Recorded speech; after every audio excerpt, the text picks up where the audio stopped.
Qualcosa, sta girando il butto di vini in la crotte. Berto, vous savez ce que 4 jours de manibus pètent une effet? Monsieur le curé lui demande, ironique, si le froid lui a gelé les tonneaux de vin dans la cave, et lui rappelle que chaque jour des malheureux meurent de froid. Et nous, est-ce pas Louvine qui a dit là, nous? Est-ce la gargamelle au Delzéar nous escoute? Est-ce l'hiver du but? Qui bardiacab et à rare, nous il est à coupe à siffler. Non, ce n'est pas les tonneaux de vin qui ont gelé dans la cave. Non, c'est la gorge d'Elzéar, mon mari. Il est devenu muet. Lui qui parlait tout le temps, maintenant, le froid lui a coupé le sifflet. Digas, monsieur le curé, digas, c'est une poudre li faire, perché retrouvé ça par la bureau. Berthe demande à monsieur le curé ce qu'il doit faire pour qu'Elzéar retrouve sa voix. Oh non, Loupichou veut pas que le papé parle ses écarts. L'enfant, lui, il veut pas que le papé retrouve sa voix et retrouve la parole. La preghiera, regarde tout est vu.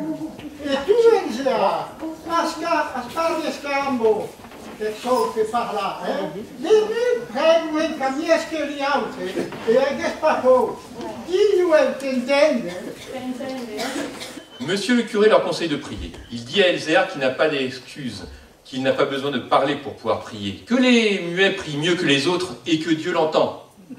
Elzéar, pour te déboucher la gargamelle, un petit coup de vin de messe.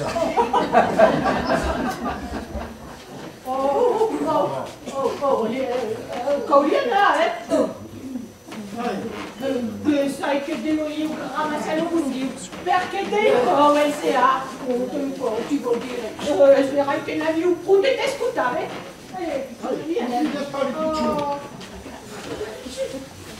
Berthe ajoute qu'elle devrait remercier le bon Dieu d'avoir rendu Elzéar muet, parce que des fois, elle était vraiment fatiguée de l'entendre.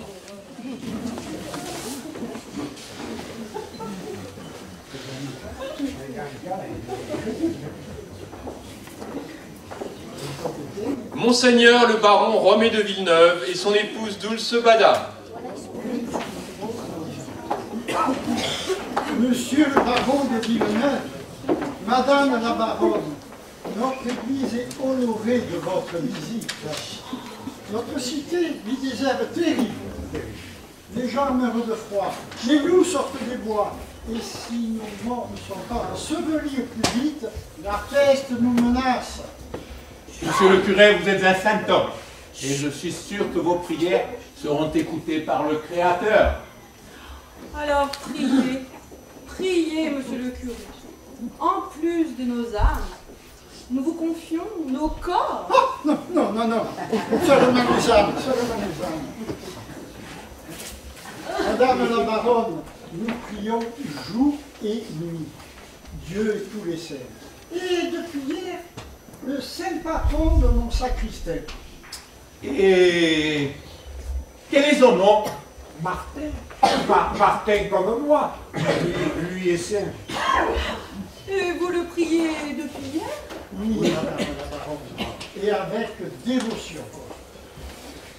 Mais ne trouvez-vous pas, Romé, qu'il fait aujourd'hui encore plus froid qu'hier? Oui, vous avez raison, ma chère. Le vin a gelé sur les tables. Et ce matin, les fontaines ne couraient plus.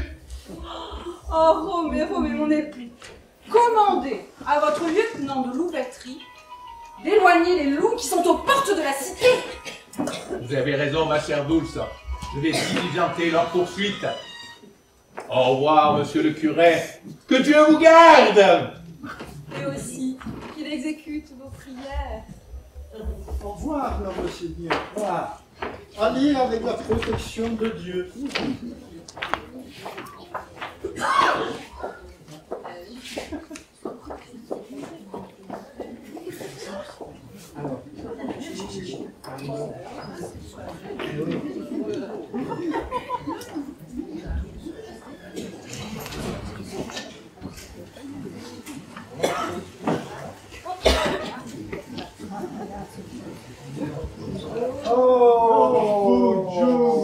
Capella. Bonjour. Je n'ai pas souvent ouvert. Vous me dire, mais à quel frais? Fare campare un moulin de gens à l'église. C'est rien au Vatican. J'avais raison, monsieur le curé. Il y a tellement de monde qui vient nous voir, on se croirait au Vatican. Je n'ai pas souvent ouvert. Bonjour, monsieur le curé, nous ne venons pas souvent vous voir et je vous ferai que vous fera venir. Et aujourd'hui, c'est le froid qui vous fait venir? Eh oui, avec raison, monsieur le curé. Si à ce pas pour me tenir, mon espouse. Et vous avez raison, monsieur le curé, vous n'êtes pas comme Antonin, mon époux. Et qui a tenu? Et qu'est-ce qu'il a, Antonin? Des son pas. À la cabosse malade. Et ça, c'est un qui a donc près. Des fois, il ne sait pas, il a la tête malade, ça doit être le froid. Perdi pas l'esterne. Vai, pantai. Pantai ben dei co ao suleu. Ao suleu, que conheci est là. Je ne perds pas la tête, mais je rêve souvent au soleil que j'ai connu là-bas. Mon espouse n'a pas la croisade. Il ne sait pas il sait remembrances, mais parle bien d'école de la calourde à quel pays. Mon époux a fait les croisades, et dans ses rêves, ses souvenirs, il me parle souvent de la chaleur qu'il a connue là-bas. Também, aqui, pétant de freio. Esperaco que vous rimentorna sotto quel suleu. Et c'est pour ça que je voudrais retourner sous ce soleil. Ouais. Il y a subretout vous sourire, et là, hein? Mais il y a les barbaresques. Les barbaresques. Oh, Et sempre s'encefali Christian, les barbaresques. là-bas, il y a le soleil, mais il y a aussi les barbaresques. Et le sais-tu, Antonin, ce qu'ils font aux chrétiens, les barbaresques? Progressons, parce que les failles là, les chrétiens. Et là, les crèches. Là-bas, ils les châtrent. Mais c'est pas avec tous, pas avec tous. Mais c'est épouvantable. Si Esberta à dire à même ta balade à tenir. Écoute, ben, tant dire. Écoute, c'est une basse, c'est disparidant pour tes deux. Mais tu es un véritable imbécile, Antonin. Je te préviens, si tu pars, nous divorçons. Si des maridans. Nous t'aimons. Temi ma Pelagio. Es-tu l'oubli soleil? Mais non, je t'aime, ma Pélagie. C'est toi, mon soleil. Et vous pariez, t'aimes também, si vous ne faites pas, est-ce qu'on a dans le vétérinaire? Mais sous marida, mais une masque, ou un cresta. Mais moi aussi, je t'aime, Antonin. Bon, si tu veux te faire couper, va chez le vétérinaire. Mais je te préviens, je me suis marié avec un mâle, pas avec un châtré. Monsieur le curé, on dit par là? Digo Martin, c'est qu'il y a à dire. Monsieur le curé, je peux parler? Vas-y, Martin, dis ce que tu as à dire. Per Pelagi e Lucy o suleu. E se qu'a di tunir e me affugame. Se Pelagi e Lucy o suleu. Anche di si recaufa tutte e due a chi? Penso andare là lì si fa il cresta. Et si pour Antonin, Pélagie et son soleil, ils ont qu'à rester ici tous les deux pour se réchauffer. Il n'y a pas besoin d'aller aussi loin pour se faire châtrer. Gesù, Ramassi tutte e due. L'amour les ouverta de suleu. Vous avez raison, merci à tous les deux. L'amour est un véritable soleil. Et l'autre ne s'y recaufa. Arrogant, Martin, arrogant. Vous savez. Bouge, monsieur le curé. Scienze, médecine e teologia. Per recatare le âmes e soulagare il corps. Monsieur le curé, vous êtes un véritable docteur en théologie pour soigner les âmes, mais également un véritable médecin pour soigner les cœurs.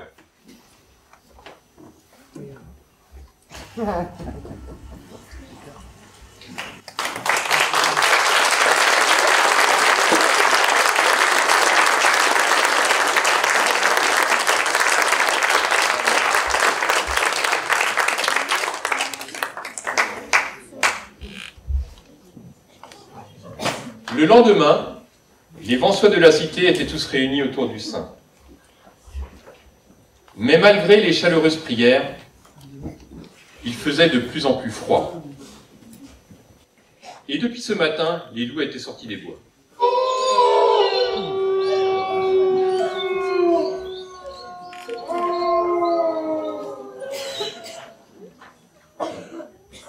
Le curé, dans son sermon, demanda en plus des fidèles de la cité aux autres, à ceux qui habitaient hors des remparts, de venir nombreux prier le saint.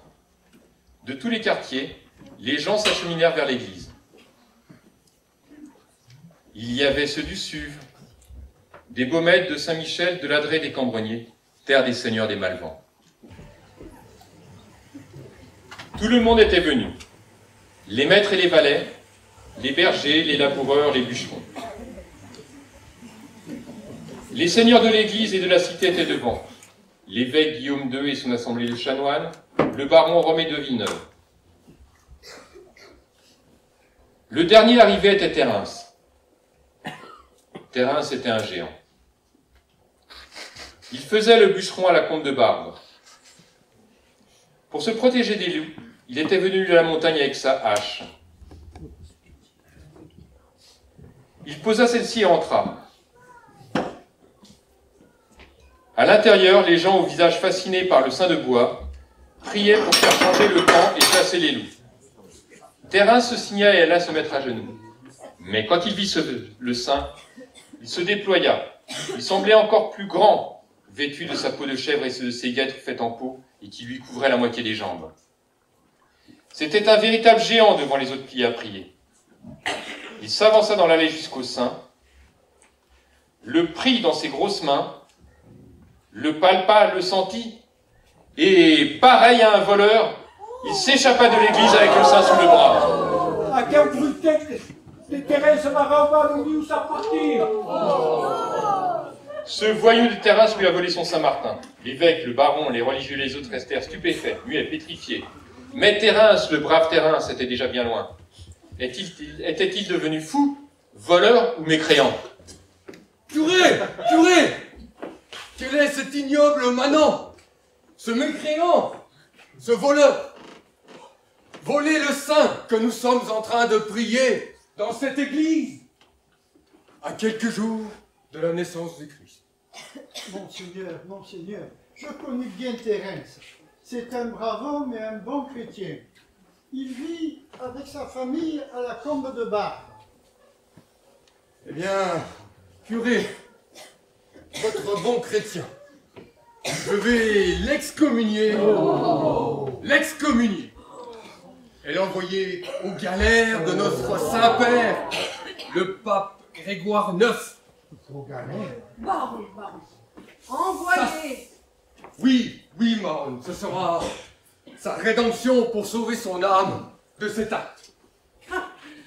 Baron, envoyez la troupe châtier ce manant, cet antichrist. N'ayez crainte, baronne. Comment? Un ponche d'ao. L'oufouraille, raoult de côte. Permets-la sa cousine. N'ayez crainte, baronne. Demain, à la première heure, je le ferai rouer de coups par mes hommes d'armes. Et vous, seigneur des Malvents, ce voyou est un de vos serfs. Madame la baronne, nei cagnas ne farai qu'uno mastegagno. Madame la baronne, mes molosses n'en feront qu'une bouchée. Je vous en prie, mes seigneurs, je vous en prie. Nous sommes dans la semaine de Noël. Et je suis sûr que dans 3 jours, pour Noël, Saint-Martin sera à nouveau parmi nous. Et qui nous offrira l'été de la Saint-Martin.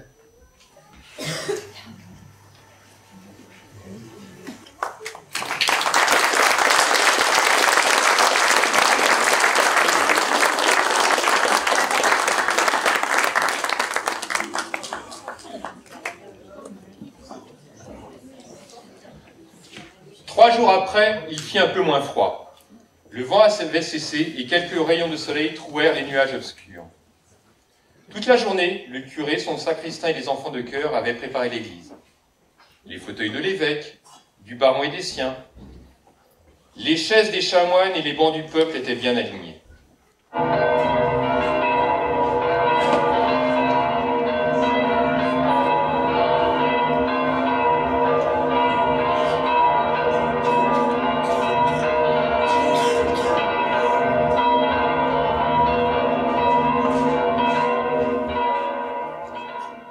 Vanceaux étaient tous réunis pour cette messe de minuit. Mais Martin, le saint de bois et son voleur n'y étaient pas.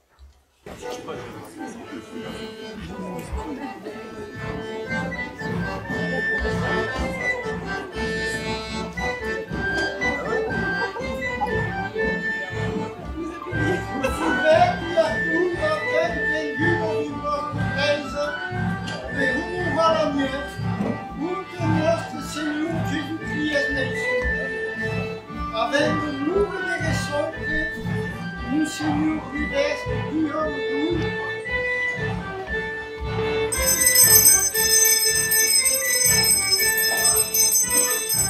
Le Seigneur le vence.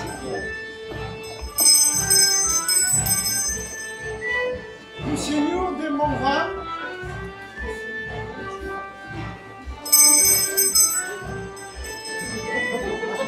Venez toutes égales ménages.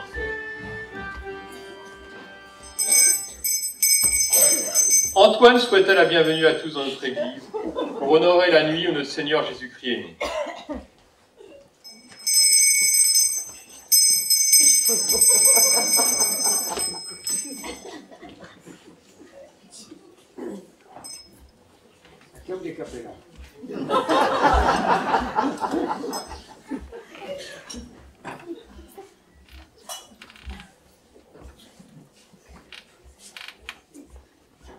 C'était le moment du confiteor. Tous les prieurs regardaient l'autel. Thérence entra et s'avança.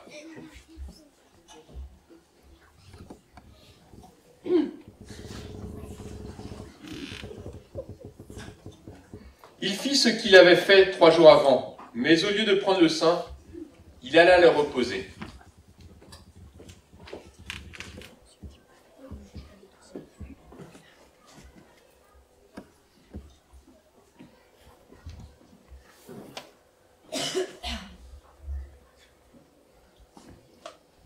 Le curé s'approcha du bûcheron et lui dit : Pourquoi tu fais cela? Toi, Thérence, pourquoi tu fais cet acte de démence? Mais non, monsieur le curé, je n'ai rien fait. Tu n'as rien fait, tu n'as rien fait. Tu as pris ce sein que nous étions en train de prier et qui devait nous délivrer de ce froid. Ce sein.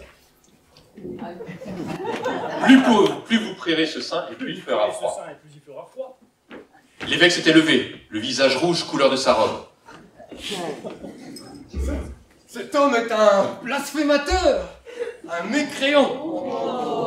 Oui, un adepte de Lucifer. Oh, les galères, oui, les galères, ils feront du bien. Mais non, je n'en suis pas un. Et je peux vous dire, monseigneur, que ce sein-là ne pouvait vous apporter de la chaleur. Et pourquoi ne le pouvait-il pas? Parce qu'il était fait dans du mauvais bois, monseigneur. Du mauvais bois, que cela fait-il? Il était fait dans un billot de figuier. Et vous connaissez le proverbe. Le figuier a laissé mourir sa mère de froid. Donc vous ne pouvez attendre que ce sein vous apporte de la chaleur. Et Thérence, depuis 3 jours, le froid pique moins. Bien sûr, ça fait 3 jours que j'ai commencé à sculpter dans un billot, dans de bon bois, ce sein que vous pouvez prier. Mais pourquoi celui-là plutôt que l'autre? Parce qu'il est fait dans un bois d'olivier. Ah, Olivier. Thérence, mon bon Thérence, tu es un bon chrétien. Tu es un bon chrétien. Je te bénis, toi et ta famille. Nomine Patris, et Filii, et Spiritus Sancti. Amen. Merci, monseigneur.